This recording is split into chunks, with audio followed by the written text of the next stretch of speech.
He's still sitting on the throne, and he's still sovereign, and that's why you can have joy. The glory of the victory in a battle is based on what you had to go through to gain the victory. We would say that the stuff that you go through in suffering and grief that bring you to your knees in prayer, and that bring your heart to dependence and faith in God and on Him. And that's why I believe God works some of these things into our lives, some of the suffering and grief, so that we see greater glimpses of Him, so that we see, that we are brought to greater heights in our sanctification. Yep. And so it can be such a wonderful time of growth in our walk with Him, because our dependence and our faith grows during those times. Yeah, that requires a lot of trusting in the character and the nature of God. Back to theology. And that's why theology matters. Yeah. It totally does, because it's going to be really hard to walk through a season of grief if you have nothing besides yourself to trust in. And there are a lot of nominal Christians who'd say, oh yeah, I'm a believer, I believe in God and stuff, but they don't even know who God is. And so the tsunami of grief comes for them, and they have no one to hold on to because they don't really know who God is. The deeper your relationship with the Lord, and the more you know Him and who He is and how good He is, and that you can trust Him no matter what, no matter the struggle and the trial, I think the more joy you can have walking through that trial. Yeah, that's really good. That's the theological basis for walking through some trials and struggling.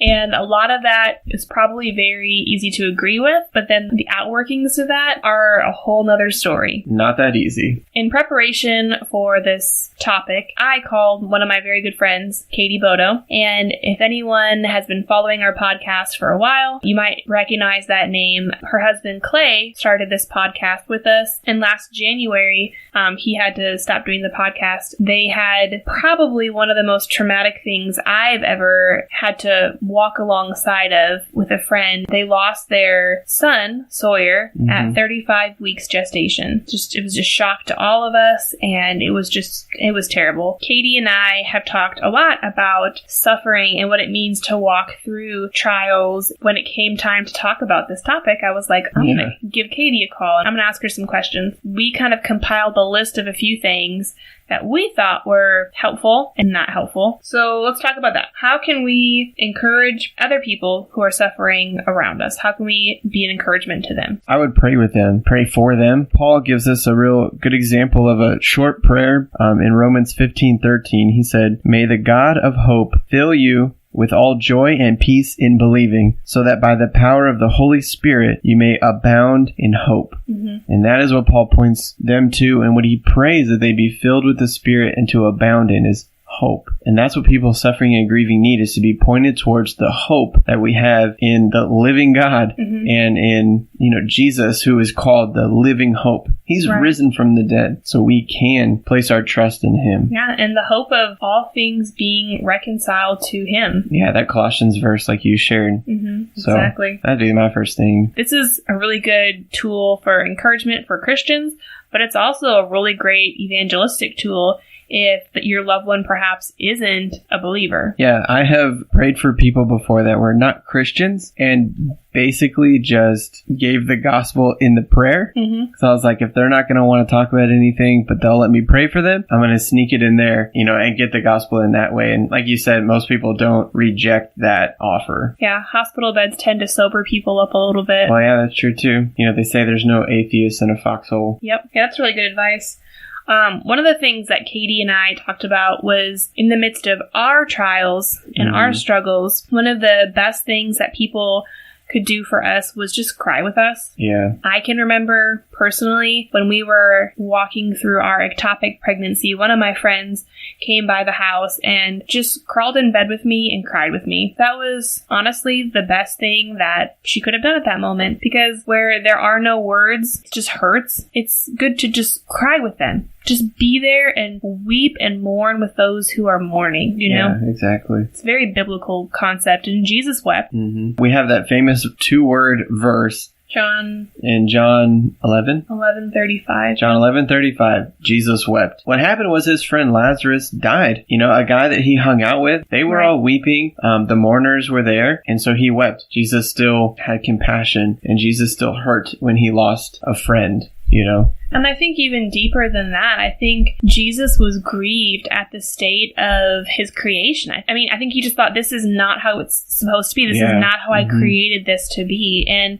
it's interesting even because when Martha responds to Jesus at the grave, the tomb, she says, I know that he will rise again in the resurrection on the last day. Yeah, her theology was good. And her theology was good. She knew that there was going to be this restoration that would happen. Which is interesting because that was even prior to Jesus's resurrection. Sure. Yeah, it does show that she even was depending on Jesus for that restoration. Because she told him, had you been here, this wouldn't have happened. And so she's saying, you are the one who can fix this. Yep. But you know what? It shows that, just like you said, that it's just sad to see the state that sin has brought. And I remember driving home from work during the ectopic pregnancy that we went through and feeling that same way. I was just so mad at sin, and I was so mad that just something like that that happens, you know, that's a possibility. Yeah, that's a possibility. It was so frustrating and mad that I understood that it was an effect from Adam's sin at the very beginning. Right. But deep down,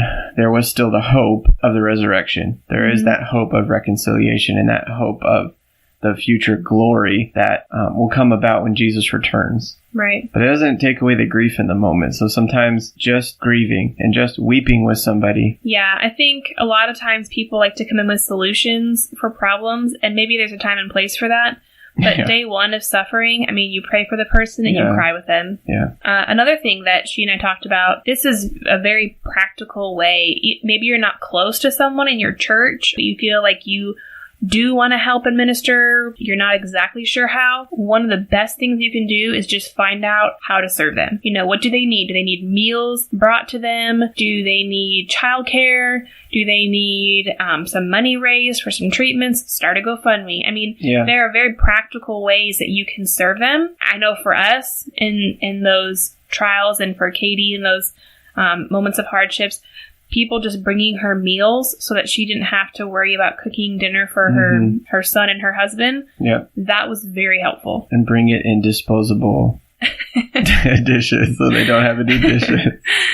Yeah, but there's a plethora of ways, depending on the trial and the severity of it, that you can serve that individual. And that communicates that you do care, that you're not abandoning them. Right. You're not going to just, skip out because you're scared to engage and enter into their suffering with them. So yeah, and inevitably, everyone going through, especially if it's death, there are all sorts of different legal things and all kinds of processes and stuff that they all of a sudden have to go through and have to make decisions about, and paperwork and nonsense. And so anything to alleviate a decision they have to make, something as simple as, like you said, cooking, is very helpful. So that's really good. Yep, exactly. The next thing that we're going to talk about, I think this would be better not to do immediately upon the diagnosis or day one of the issue happening, but that would be to talk with the individual who is going through suffering. And this might seem kind of obvious, but one thing that we have experienced, and Katie has mentioned to me several times, is that people that you think are your friends and you're close to, that you would rely on, all of a sudden skip out when something traumatic happens. People that you just would never think would ever abandon you in your moment of trial. I think probably because they don't know what to do. They just feel awkward, and they don't want to heap on more pain by saying the wrong thing.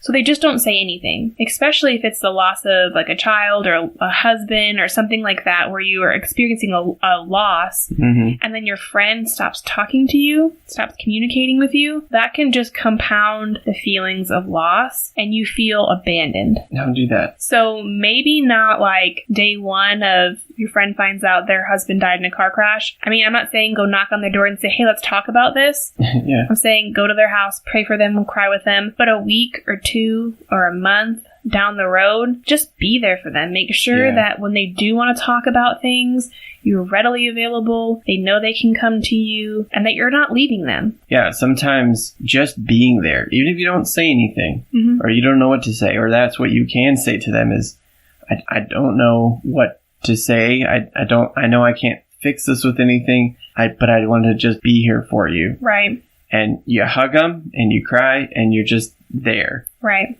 And that way they know this person loves me and I have this person here for me. And that could be a text if you're far away, or a phone call or whatever it is, because sometimes we're separated by hundreds of miles. But it's very important for that friend to know that you're there and that you're not abandoning them. Right. They haven't lost you too. Right. So that's really good. Real talk. When things went down with Katie and Clay, when they experienced the loss of their son, it was easy to be there for them initially. It was easy to cry with them and to pray for them and stuff. But it was the few weeks down the road when things started to settle in a little bit that I didn't know what to say.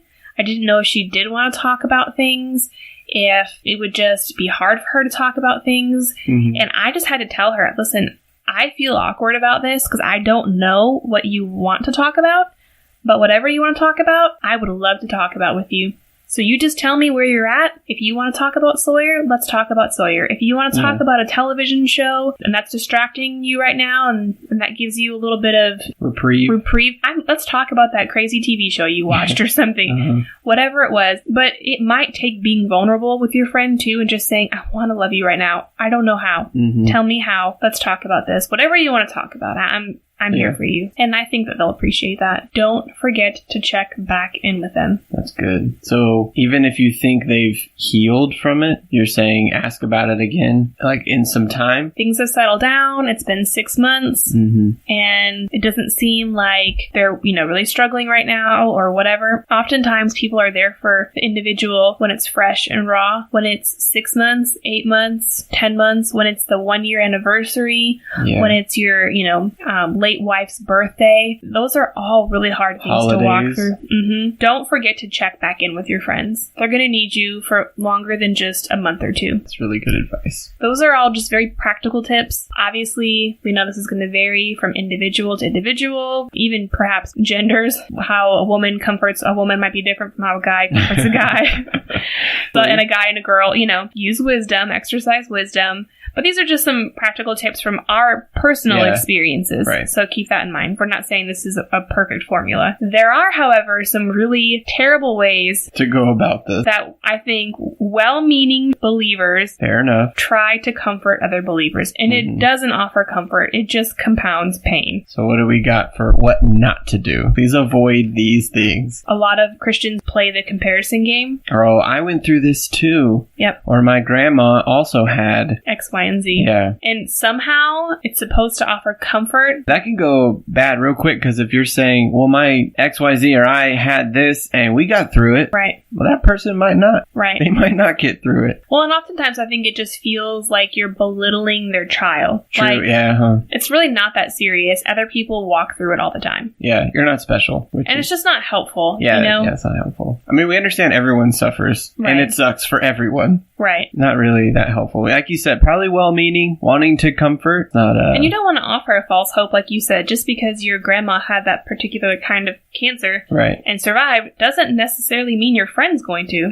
You don't want to offer that false hope, Yeah. Another thing is don't be the know-it-all. So what do you mean? Don't be the person who said, well, I told you that was going to happen. Oh, shoot. Or if you just listened to me, that wouldn't have happened. Or here's a vitamin regimen and an exercise routine. Oils. Yeah, if you stick to that, it'll go away. You'll be fine. Yeah, that's similar to the comparison one, like, oh, don't worry, other people have got through this. Yes. Yeah, that's not helpful either. I mean, usually people are getting expert advice or... I mean, if you are a doctor, that's one thing. That's true.